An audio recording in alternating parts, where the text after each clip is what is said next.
Hello, Canucks fans. Welcome back to another episode of the Canucks Conversation, brought to you by the great folks over at Zephyr Epic. You can use promo code Hockey Season, capital H, capital S, all one word, Hockey Season. That will get you $5 off your order at ZephyrEpic.com. That is ZEPHYR Epic on all platforms: Facebook, Twitter, Twitch, Instagram, whatever it is. Zephyr Epic has got you covered for all of your trading card needs, regardless of what trading cards you are into collecting. So be sure to go check them out. Retail location in Surrey. And if you shop online, any order Canada-wide is free shipping if it's over $50. So be sure to check out our friends over at Zephyr Epic. My name is Dave Quadrelli. I'm joined as always by the man who built the place, Chris Faber. Our technical producer, as always, is Alex Allard.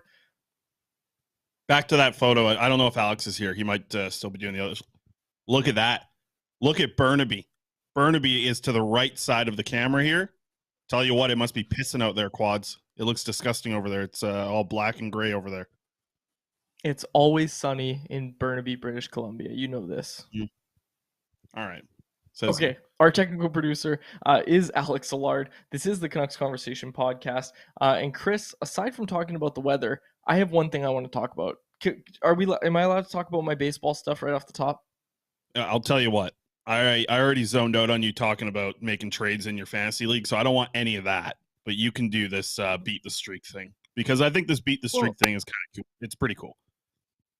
Okay, and it does tie into hockey because it is more of an off-season question, but come on, we're at the last game of the year. I want to pose the question to people. So beat the streak is what I'm talking about here. It's an MLB game basically for fans where you basically pick who you think is going to get a hit every day. And if you get a streak of 56 in a row, you win $5.6 million.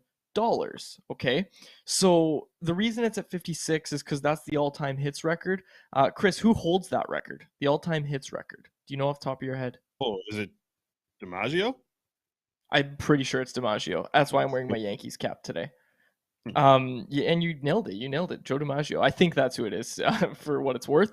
So 56 in a row, and you could choose 2 per day, but you could double down basically. But if one guy doesn't get a hit, then you lose your streak. I think the highest anybody's ever gotten is 53. I've been doing this. I did it more when I was in high school, so a couple years ago, but I didn't do it like last season and the season before, but I'm back on it now, not to jinx myself. I'm at 8 right now, and I picked Ryan Mountcastle. I was watching the Orioles earlier. He hit a home run. I have him in fantasy too, so that made me really happy. Ryan Mountcastle hit a home run, so now I have 1 hit. But I need Paul Goldschmidt, my other pick today, to get a hit in order to get to 10, and then I'm on my way, and then you keep going. So now you get the premise. Now my question to you, Chris, and I guess all the listeners, thank you to everybody in the YouTube live chat as well.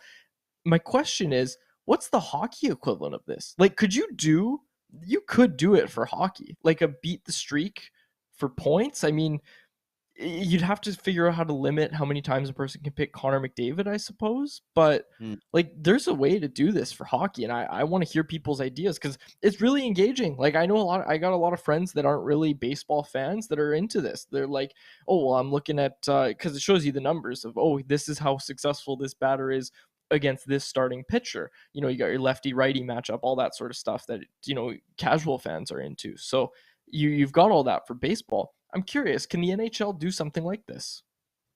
I think they could. Here's how I would do it. It's a pick per point. Your player would need to get a point that day to keep your streak. But here's how I would do it. You can't pick the same player in that week. So you can't pick McDavid 3 times if he plays in 3 games. I think you can only pick a player once per week.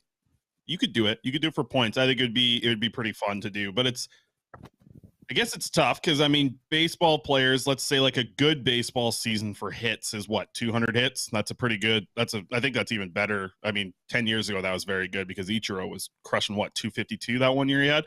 I think it's possible for the points, but I think you can't pick McDavid every night. That would be my only thing. Like, you'd have to pick different players, and it can't be like you can't pick them same day in a row because normally, like, McDavid plays every second night sort of thing. So I think you can't pick the same player every week, but you'd have to do a point streak.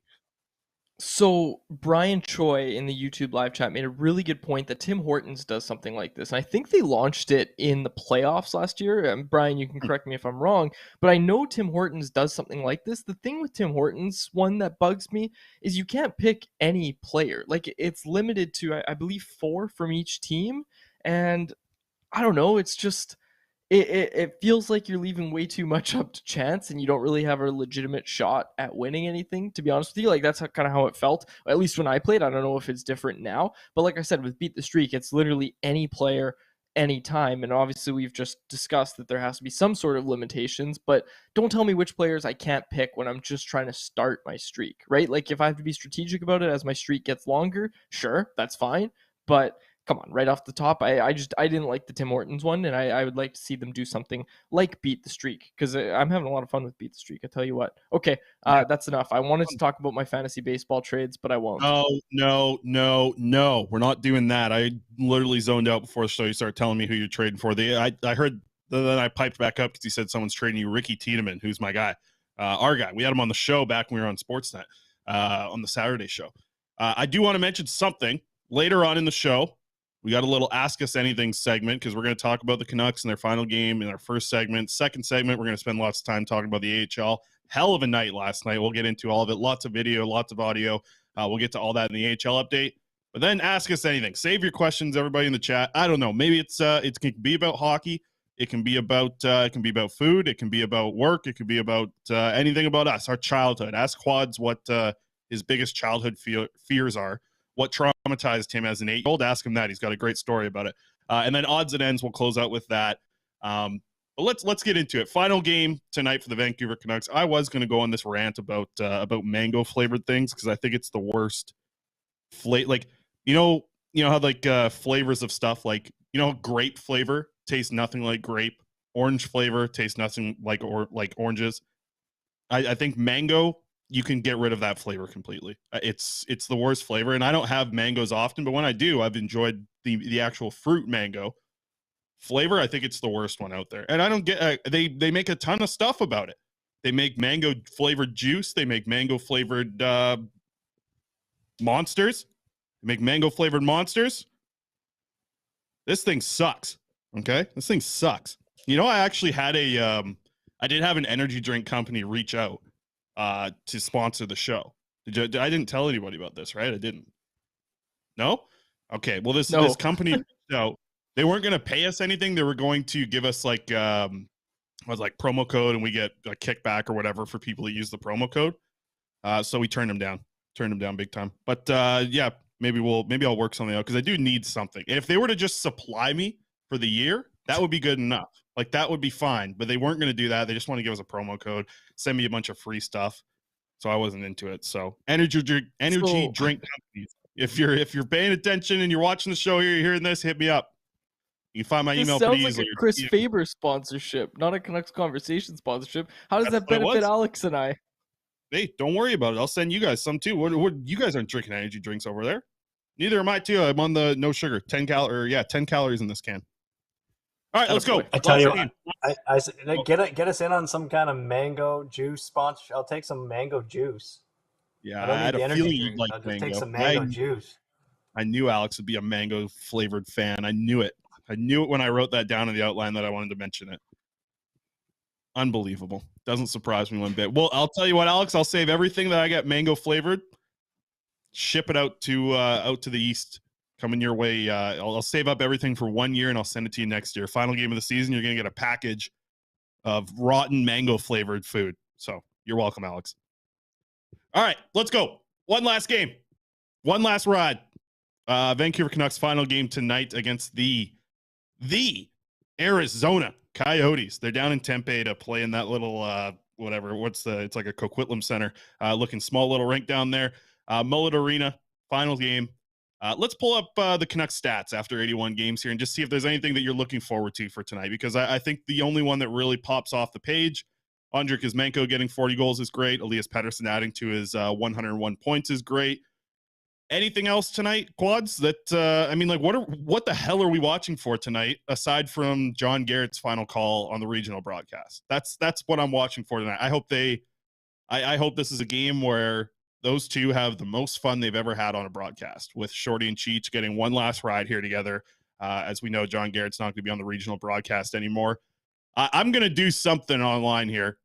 Like, I think everybody should like post a photo with a ketchup bottle while they're watching the game, like something like that. I want that to go around tonight. Do you remember when the Quinn Hughes face, and I sent out a tweet telling everyone to make it as their profile picture, and like I had no idea it was going to be as big as it was? That went nuts. I want this to go even bigger, and I don't want to be the person who has to start this. I'm just going to start posting it tonight. I hope everybody posts some ketchup today while they're watching the game, and give Cheech the love, because I know he's going to see it. He's on Twitter every once in a while. Shorty's on there with his burner. He'll see it, and those guys will catch the ketchup. I think everybody should post a photo of whether it's your TV or you watching the game, bottle of ketchup, send Cheech off the right way. That's what I'm watching for tonight. That is the main attraction for me for tonight's Canucks game. Well, I think you just nailed it on the head. I'm gonna say, everybody have a hot dog. Cheech loves his hot dogs, right? I think I'm having hot dogs for dinner tonight, and I know my girlfriend's watching this, so this is news to her. But we are eating hot dogs tonight in honor of John Garrett. But you're bang on, Chris. That's the thing to watch for tonight. I think the other thing is obviously Kuzmenko 40 goals. Also Elias Pettersson 2 goals off from 40. I'm sure he'd like to hit that. A goal in regulation, and then maybe add an empty netter. It's definitely possible for him to do it. So those are the things that you're watching for tonight, obviously. But like you said, John Garrett, you know, nail on the head there. John Garrett's final broadcast is something that everybody is going to be paying attention to. Yeah, I'm excited for it. I mean, I'm really not excited to see him go. And I hope that we do get to hear his voice next year, right? Like the way that it's kind of been said is he's not going to be on the regional broadcast anymore, which is really unfortunate. But yeah, final day, we'll have to see. It's going to be, at least I think it'll be a good night to enjoy and take it all in. It's just unfortunate that it's happening. To Cheech leaving Sportsnet. Jesse Town in the chat said, "Put a hot dog in your clothes for Garrett." I think that's a great idea. Sneak one into the pad there, yeah, that's an option. Yeah. I'm going to do some ketchup stuff tonight. I'm going to post, get all the ketchup out and post it around. The other thing I'd be watching for tonight is ketchup-related activities, I'd say. Yeah, ketchup, whatever you can do with your ketchup. Get your hot dog, put your ketchup on it. Tonight, though, I do want to bring it up. Brian actually mentioned it in the chat. Boeser hitting 20 goals tonight. Brock Boeser, 1 point off from tying his career high for a season. He's got 55 points this season. Brian mentioned it. Hopefully you get to 20 goals. He's at 18 right now. 1 point away from hitting his career high of 56 points. It'll be interesting. I did see some video from practice today. It was like Boeser and Pettersson were taking faceoffs against each other. And they were both wearing a red jersey. So I think we might be seeing Pettersson alongside Boeser tonight. Maybe we actually see the Lotto line tonight as like a top line playing together. I think that would be a little bit of fun going to the final game here. Or maybe it's something like Kuzmenko, Pettersson, Boeser. Like, I don't think anybody's tweeting out lines. There's no chance that Murph was at practice today after probably going out last night and making it one in Arizona, of course. But I thought about, like, I've been thinking about this for a while. I've mentioned it to some people. And then today when the video the Canucks posted of Boeser and Pettersson taking faceoffs, what if Brock Boeser becomes a center? Like, we've talked about Vasily Podkolzin becoming a center. If you look at the Vancouver Canucks' faceoff numbers, out of all the guys who aren't centers, Brock Boeser has taken the most faceoffs. His game's kind of evolved quite a bit to be more of a playmaker than a pure sniper. Like, listen, if you would have told me this 4 years ago that Brock Boeser should be a sniper, I'd be like, no, he's a winger. Look at what he does. He scores a ton of goals. But if you're really trying to find a fix at 3C and you can't move Brock Boeser, like, why not try to play a guy at center? Why not give him the opportunity to try and learn the position in the offseason, work on it in preseason, and then get into it for the regular season? Brock Boeser, the way he's evolved as a player in the NHL, it feels like all of the way that he's evolving is evolving into a thing like strengths that a center needs. Like, he's getting better at the board work. He's getting better defensively. He's getting better at being a little bit more physical, at being a playmaker. I don't know, man. The Canucks have some options to push guys to become centers. I just think it's also very difficult if you've played wing your whole life. Like, that's got to be pretty damn difficult to immediately, like, just come and make that jump. So I don't know, but I don't know. Listen, guy takes a lot of faceoffs. He was the face-off guy in power play too when it was all wingers there. It's an option, and hey, you have a huge hole there at 3C. You think you'd be pretty happy with Brock Boeser if he can play that 3C role and play good in it? Yeah, like, I don't think that's the answer, though. They have so many wingers, and the answer isn't to say, here's this $6+ million winger we have. Let's make him our third line center. That's not the answer. That can't be the answer. Like, that can't be the answer heading into next year. Enough with the shortcuts. You know what I mean? Like, I don't know, Chris. That just screams shortcut to me, and I think this team needs to make less of those. Why would that scream shortcut? Why would making him a center scream shortcut? Okay, when Bo Horvat was here, we kept talking about how, well, they can't tie up that much money in their centers. In 3 centers, you don't want to pay a third line center over $5 million.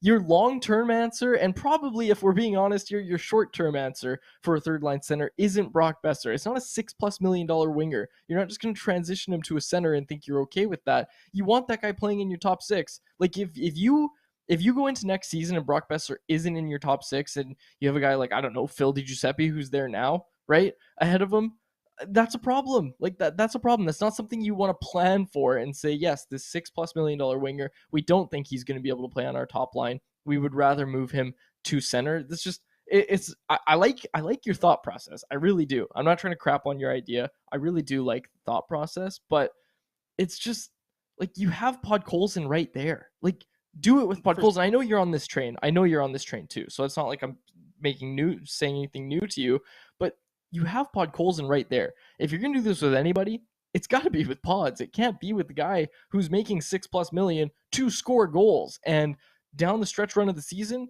started accomplishing that and started playing really well under Rick Tocchet. I'm sure he's looking forward to next year. It's not really a feasible thing to just say, yeah, you're going to go down, you're going to play center starting next year.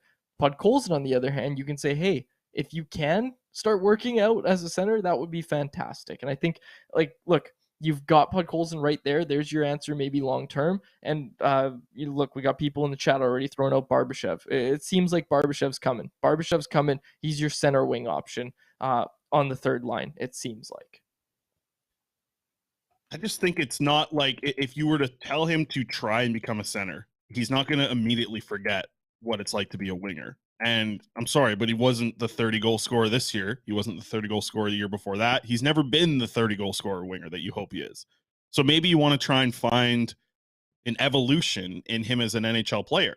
And I think that's like, it should be an option, I think, for sure. I think it's something you could try. And yeah, you're right. You don't want to pay like $6 million for a third line center, but you also probably don't want to be paying Brock Boeser $6.5 million for 50 points, right? So why not try and make the best out of a crappy situation here? And not necessarily crappy, just not ideal. Not ideal. You don't want to be paying Boeser the money that he's getting paid for what he's going to accomplish, like what he's done so far this season.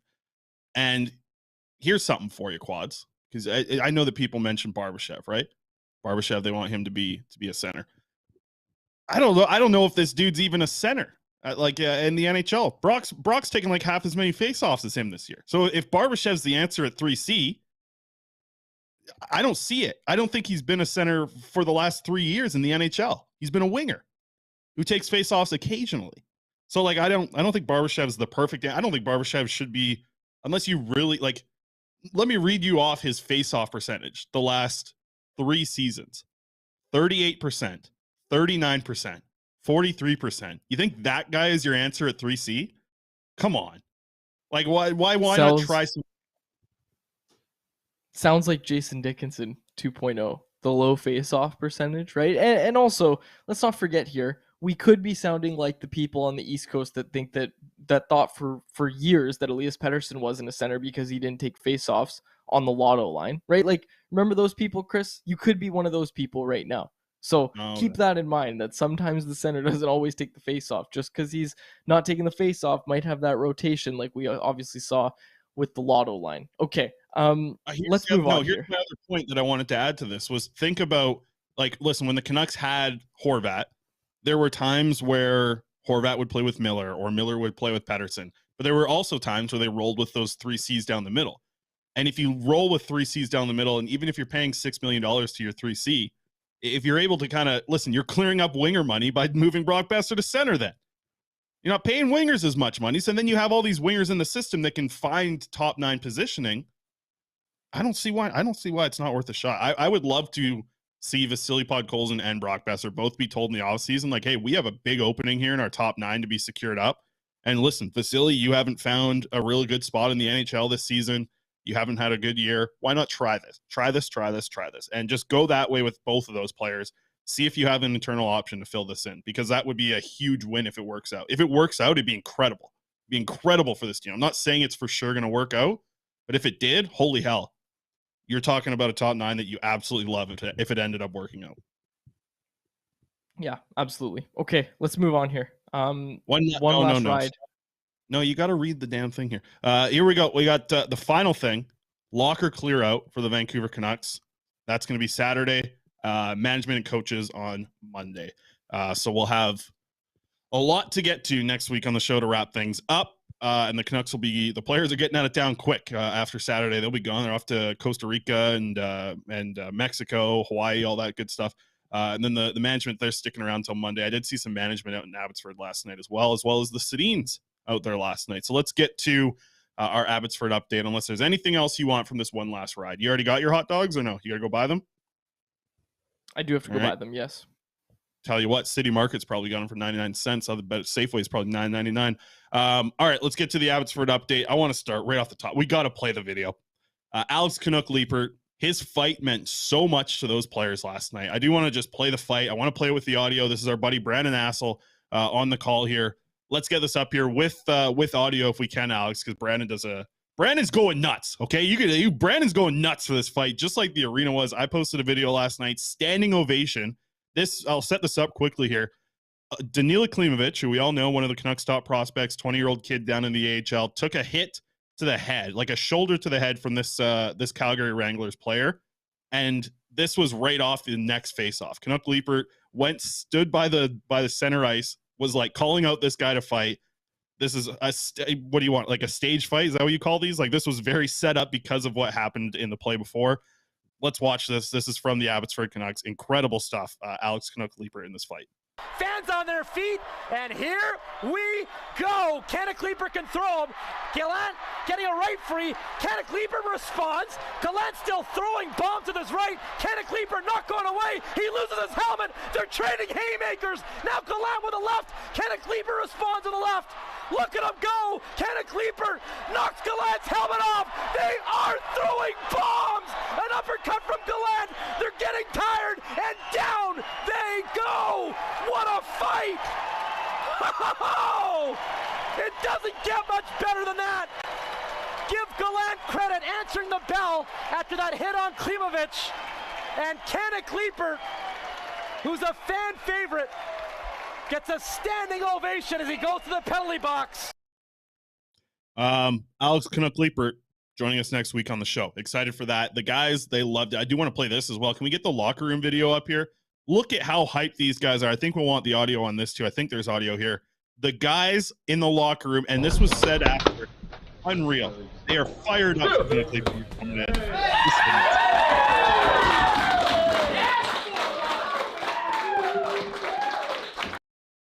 They love it. They love it. He was a warrior last night for the Abbotsford Canucks. He stuck up for one of their young prospects. Got a ton of respect, and you can see the first guy hugging him in that video, Vinny Arsenault, the tough guy from the Abbotsford Canucks. He's going to be out week to week, by the way. Some people were asking for an update. He's out week to week. He might come later into the playoffs, but it's not going to be anytime soon. So this is your tough guy for the AHL playoffs, and that's a huge ask for a guy who's, 5'10"?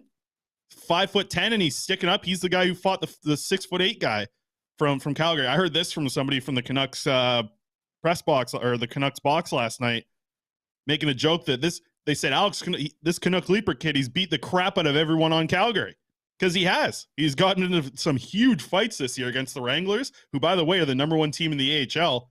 Big win for the Canucks last night and a shutout for Arthur Seelaws in the 2-0 fashion. It was good stuff last night. Really fun out there. Couple things here. Nexus, good to see Nexus in the YouTube live chat. He said the fight got John Boy Media's attention. So there's something. The John Boy obviously does the baseball breakdowns, breaking into hockey lately. Alex, I don't know if you could pull this up. Brian Choi said, you guys see Vincent Arsenault, his tweet, and I haven't seen it. Have you seen it, Chris? Do you know what this tweet is about? I did see his, he had an Instagram story. I'll pull it up here. As you do that, I have something. Yep. So Jesse Town asked for an update on Podkolzin, Oh God, hold Wolanin, on, I and gotta cut you Juleson. off for a second. Whatever you do, do not Google search. I wrote the first 4 letters of Arsenault's name, just pressed enter. It's Arse, so I just got a really, I cannot show my screen right now. Do not, that's a lesson learned right there. Let me pull it up. Yeah, you just, Okay, you wrote, I'll continue this. or I guess that wasn't, this is a tweet from Arsenal. I haven't seen, I can't see any new tweet from him. I did see an Instagram post today. Okay. Anyways, off the rails. This update on Podkolzin, Wolanin, and Juleson today. We saw Juleson in that video, by the way, of the locker room. So the announcement came today that he is on waivers for purpose of reassignment to the Abbotsford Canucks. He was papered down ahead of the trade deadline, making him eligible to play in the AHL playoffs. First game goes April 19th. At the Abbotsford Center, and they host that whole series. The 3-game series, the first round, they host every game down in Abbotsford there. So if Juleson clears, obviously he's going to be eligible to play for Abbotsford in that. Now, the thing with Di Giuseppe and Wolanin is both of them also require waivers to go down. It would be kind of a shock to see Juleson get taken, especially at this time of the year. Like, I think that would be a massive shock to see him get claimed. With Di Giuseppe and Wolanin, I think you have a little bit more pause, to be honest with you. But again, I don't know if a team is going to put in a claim at this time of year. But that being said, it'll be interesting to see if the Canucks do put those guys down to the Abbotsford, because they both will have clear waivers. But honestly, I don't think they're going to get claimed. I really don't. Not at this time of year. Sorry, what was the other player you mentioned there? Juleson and Di Giuseppe. Yeah, Di Giuseppe is eligible as well. I think both will be sent down. Juleson was already there, like you said. I saw him yesterday. And Wolanin as well. Yeah. Well, let me hit you with an update on that. I actually have the audio, so I'm just going to play it. This is talking with Jeremy Colliton last night about some injury updates and those guys that you mentioned.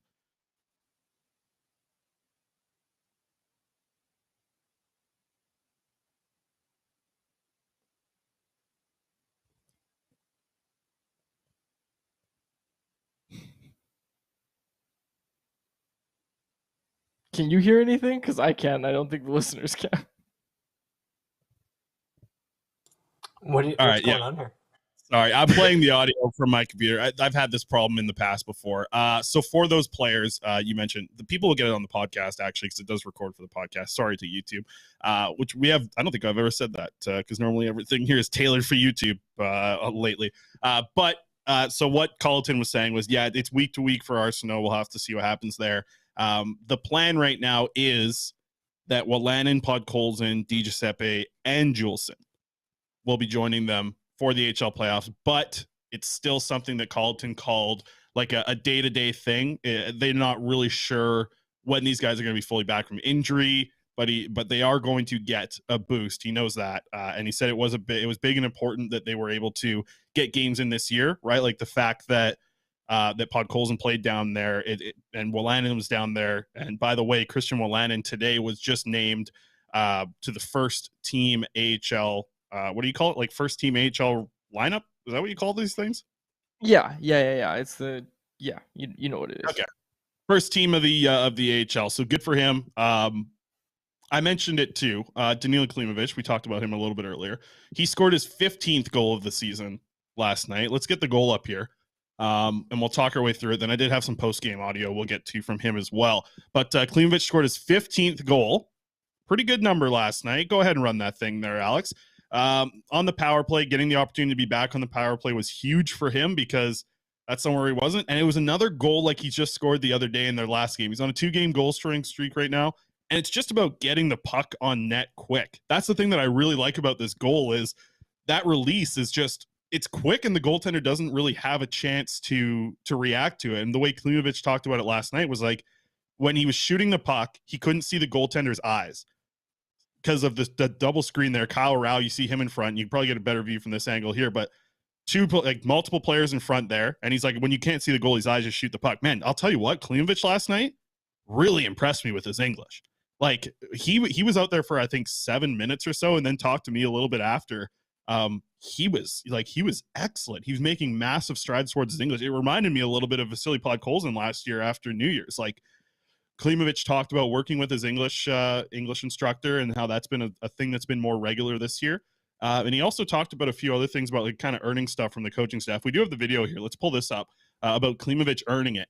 And I found some quotes here really good. Like his English was all like immediately you can tell that the English has made massive steps, but it's just the way that he was describing things. Like before he struggled to describe things with words. Well, in the English language, it's obviously a difficult one for him, but man, big strides this way. And this is Klimovich talking about earning some power play time because of his good play in the defensive zone. Let's hear this, Alex.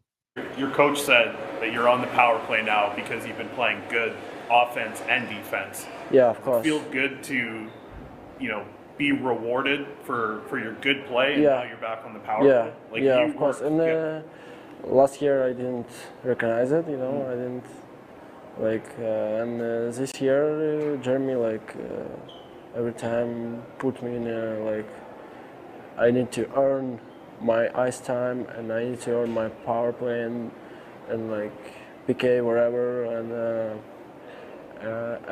when I earn it, he puts me in and I just need to keep playing how he wanted me to play. And how I when I play in power play, it's good for me too, and and I just it's good to be rewarded. Yeah, it's good to be rewarded. All that work's paying off. I mean, there's no grudging from him from last year, where there's times, and there was a quote later on that he mentioned, like he's very excited to make his playoff debut because he didn't get that opportunity last year. And I tell you, man, I was very impressed. Like a lot of the time earlier in the year when I would talk to him, I'd ask him a question and he would just say yes or no. Like, I don't think he understood what the media was kind of like and what we were looking for. Like, I wasn't just looking to get a yes or no. I'm looking for a quote. And the fact that he did that yesterday, I was really impressed with Danila Klimovich finding that, working hard at the English language and really, like, there was a couple times we had some fun last night. I'm gonna write an article about just the conversation with him. And end up posting that out to on Canucks Army. But you can see the full video of the media availability on the Abbotsford Canucks Twitter account. So check over there if you want. And really good stuff from Jack Rathbone as well. He scored. It was Canucks Autism Network night last night. There was this big thing at the start with Jack Rathbone and the video of him and his brother, him talking about it. It was awesome. And then Rathbone opens up the scoring last night. Great moment. He talked about it last night, gave some props to his brother because he said he was, playing hard for him off the top. And Rathbone looked really good last night. Like, that was maybe his best game of the season yesterday. And really good to see as the playoffs are now just 6 days away for the Abbotsford Canucks to dive into it. So good stuff there. We're going to ask us anything here. This can be whatever you want. This can be Abbotsford stuff. This can be Sea Love stuff. This can be goaltending crap if you want. I'll even allow that. Or non-hockey stuff as well. Whatever you want. Look at this. Look at this graphic right here. Your favorite photo from this graphic, Quads. What is it? The one with me and Shorty, for sure. Okay. Fair enough. Me proofreading your tweets is a close second, though. Yeah, that's a pretty good one there. Here's the as hopefully we get some questions here. And I see some already. I did want to ask you this. It's a trivia. I have the first question for Ask Us Anything. It's for you, Quads. And I'm not expecting you to know the answer for sure, but I'm hoping you can guess it in 3 guesses. All right. Who is the only Canucks defenseman to take a face-off this season? I'll give you 3 guesses. And you got 16 options because there's been a crap load of defensemen come through this team. So I'll give you, you got 3 guesses. Is it Tyler Myers? That's my first guess. Not Myers. Okay. Why can't I remember this? Because I feel like I would remember a defenseman taking a face-off. Oh, Kyle Burroughs. Yes, Kyle Burroughs is the only defenseman to take a face-off this season. So let's get into some questions here. I see Lisa has one. How is the wedding planning coming along? Any plans for the summer? Couple of small trips planned for the summer for myself. Nothing too crazy. Nashville is probably the big one for the draft. That's, I guess, the massive trip that I have this summer. So I'm very excited about that. I have my bachelor party on the island down in we're going off to a cabin, so that's going to be a lot of fun for a few days. You'll be at that too, I think, there, Quads. So that's going to be fun. Aside from that, the wedding planning is coming. It's coming along pretty well. We had a problem with like, you send out like the save the dates or whatever, right? These save the date things. And everyone's messaging me about, oh, I never got mine. I never got. So we had a little problem with that, I guess. But I don't think it really matters until the invitations. So that's been okay at that point. But wedding's pretty much all planned. We got everything in order. So that's good. I think there's just like a couple little minor things that that the fiance is worrying about. So that's good. Yeah, the planning's going really well. We're very far ahead of schedule. I think we're still like 8 months or 4 months away, 4 or 5 months away, I think. So yeah, lots of time to go here. So it's been good so far. No stress from my end. What about you? Any plans for the summer? I am hoping to go to the MLB All-Star game, but it might be tough to leave the dog for that many days. I can basically only leave it on weekends because my girlfriend can't bring it to work, so he's got to chill with me. Right? We'll see. Seattle? Yeah, Seattle. That's where the All-Star game is. So I'm hoping to get down there for that. If not, I'll probably go for one game in Seattle. Maybe I'll catch 2. We'll see how it goes. But yeah, I'm hoping to go watch some baseball this summer. And yeah, like obviously Vancouver Canadians as well, but definitely down to Seattle is probably the trip I'm doing this summer. Yeah, I'm excited for that point in the season where the MLB draft happens and then the C's normally end up getting like a stud. Like that's going to be really cool to get to that point. Ricky Tiedemann was a good example last year. We got a good chance. Like what did we see that big day? Was it Canada Day weekend? Watching Tiedemann throw? That was great. I think that's what it was. You and I were at that game. It was too hot that day though. Too hot. I'm bringing an umbrella next time. Did you see Dallas Chase? I think that's his name. They call him Cheese. He pitched the C's home opener. 5 innings pitched, 11 strikeouts. Did you see this? 11 strikeouts through 5 innings pitched. We should have been there for that because holy smokes, what a performance.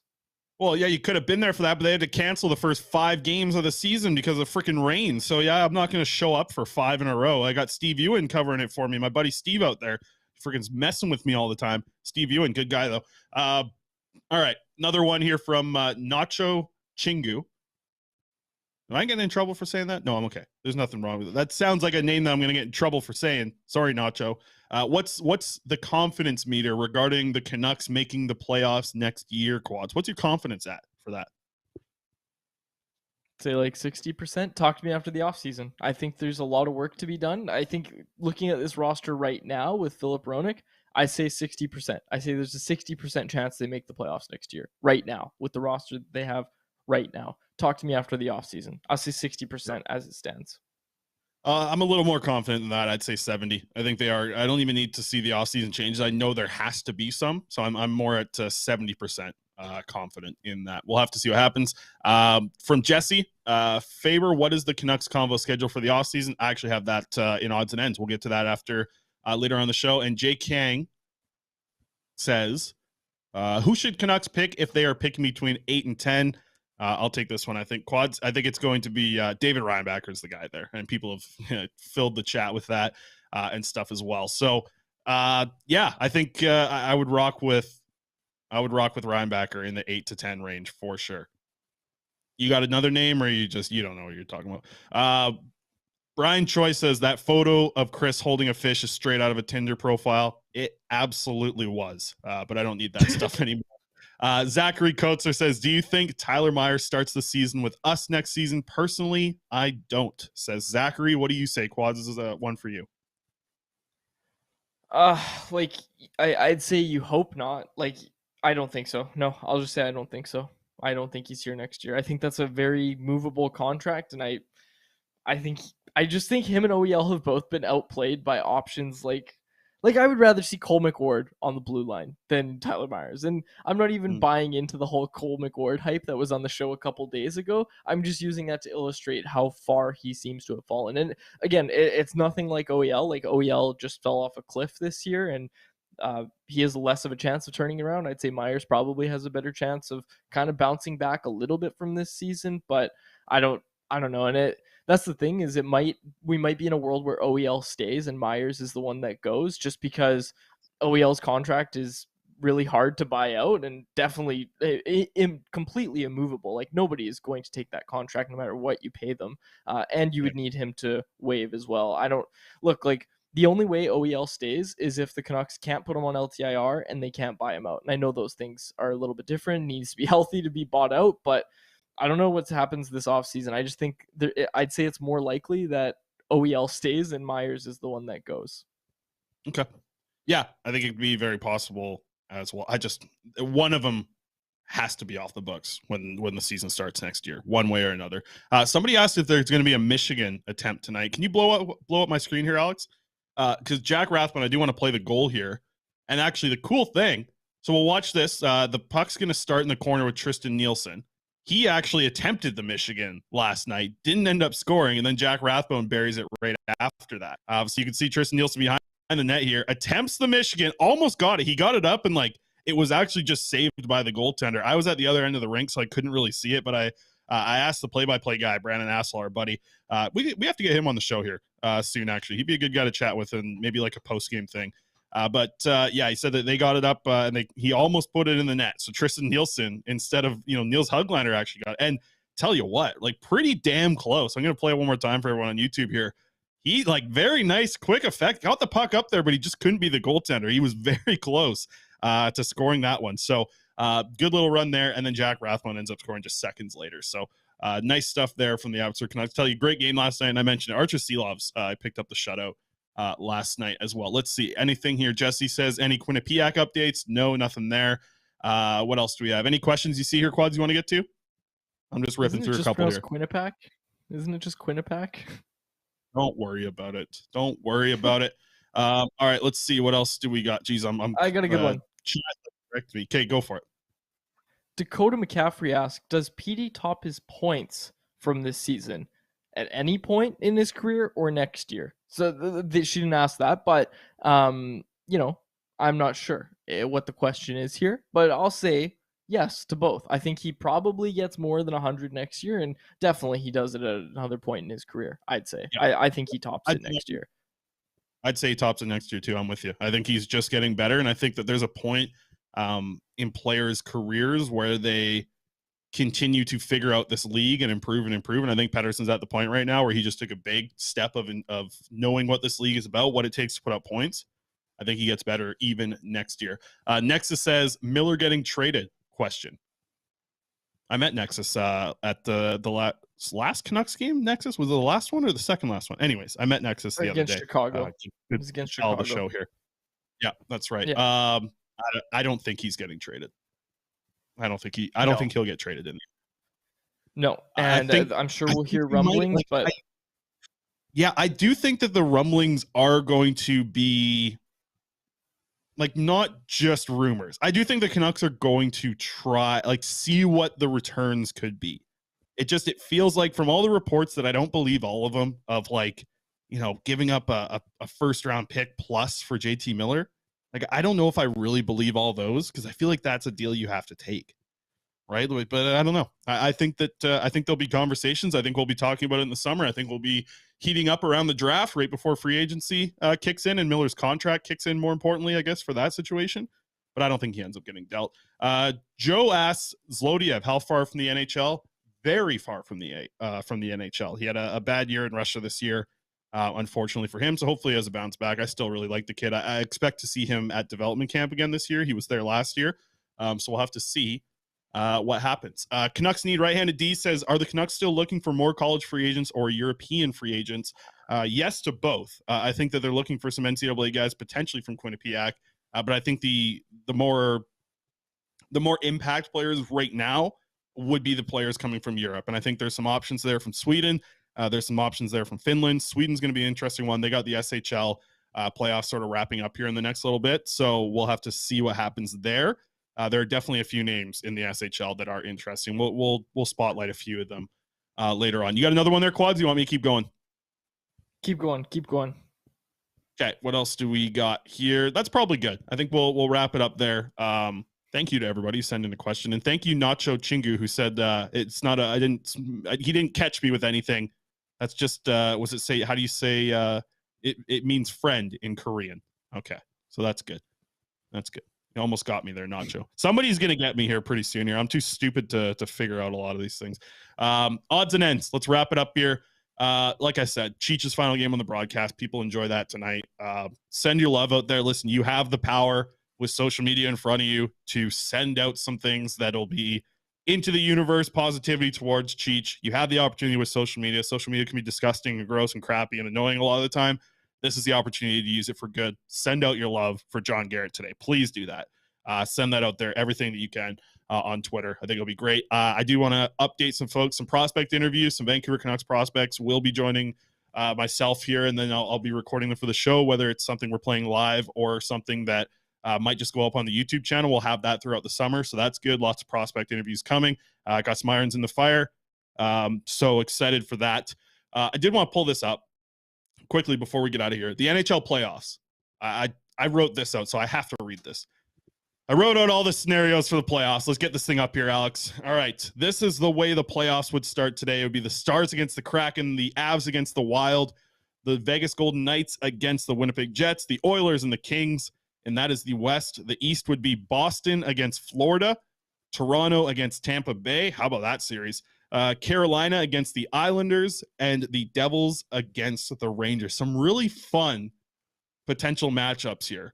Here's what I'll say tonight, okay? Carolina versus Florida tonight. New Jersey plays Washington tonight. New Jersey is 1 point back, and they could jump Carolina to win the Metro. And the winner of the Metro would play the Islanders. So there's a lot that still needs to be played out tonight.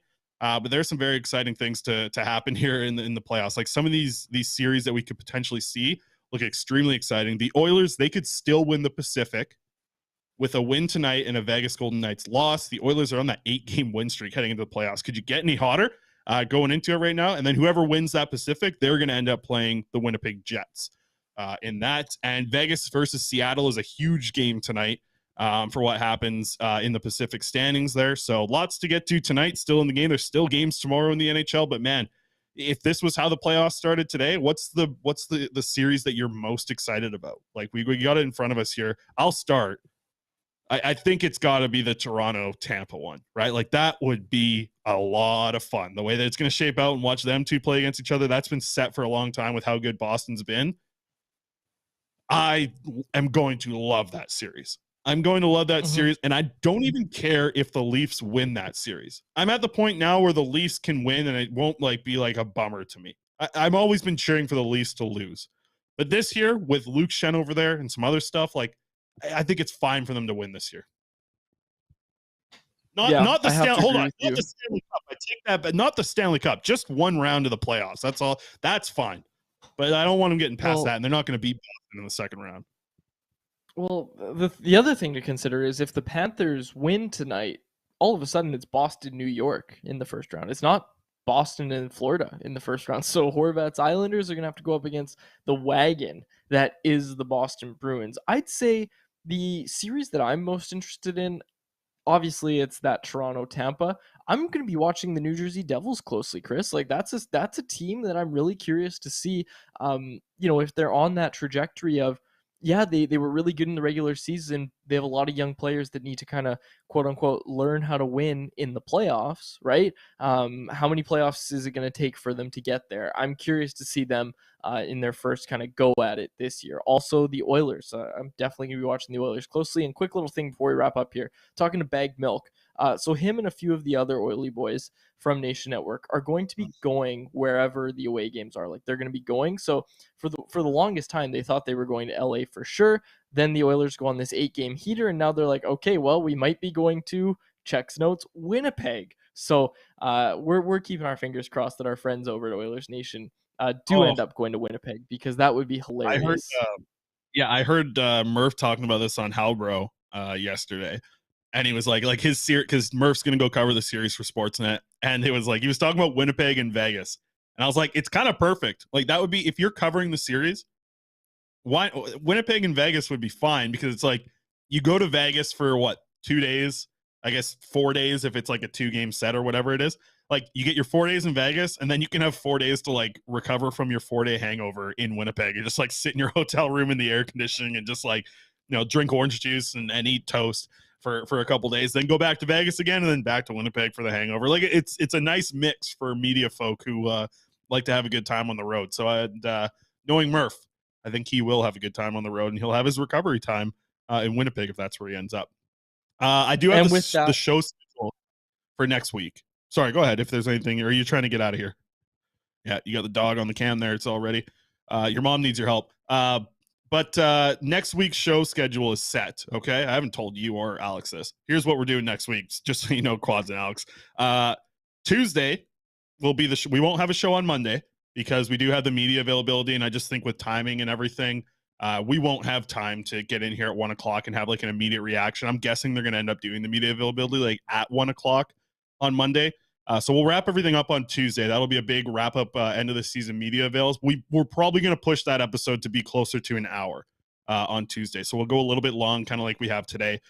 Tuesday, that'll be the end of season media availabilities next week. Thursday, we'll wrap up game 1 of the AHL playoffs. Hopefully we'll be joined by Jeremy Colliton on that one as well, or somebody from the Abbotsford Canucks as we get into Thursday's wrap up of game 1 of the AHL playoffs. And then I'll be back on Friday with Harmon, who will be in here tomorrow as well.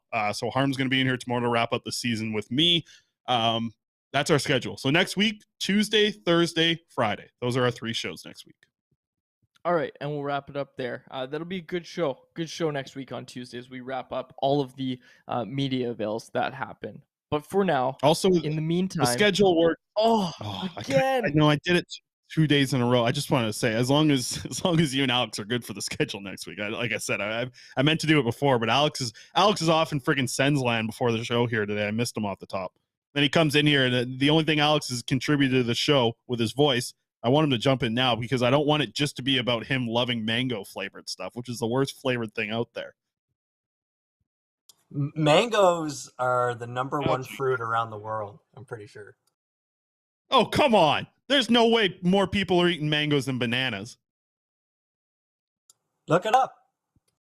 No way. I'm not looking that up. It's freaking... Okay, Quads is gone. All right, Quads, get us out of here. Yeah, see, look at what you did, Alex. He sent Quads right out. He's out of the room off of this mango talk. It's busy in Sens land. No, I know it's busy, and well, I know. Actually, you guys have a lot. It's been I wouldn't say it's been probably a better season in it. Oh, look at this.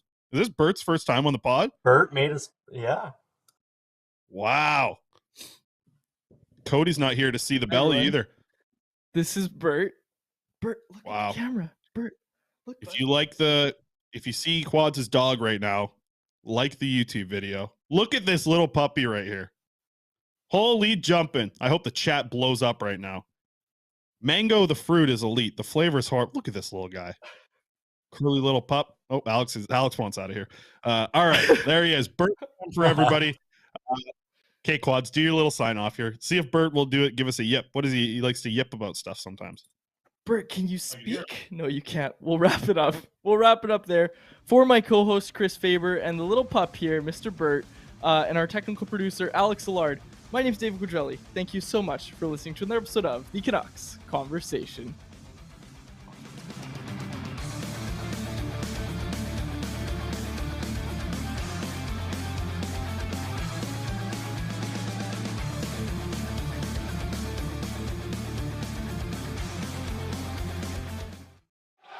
Thanks for listening to Canucks Conversation. Hit the subscribe button to never miss an episode. How about keep it to a thank you, Jim?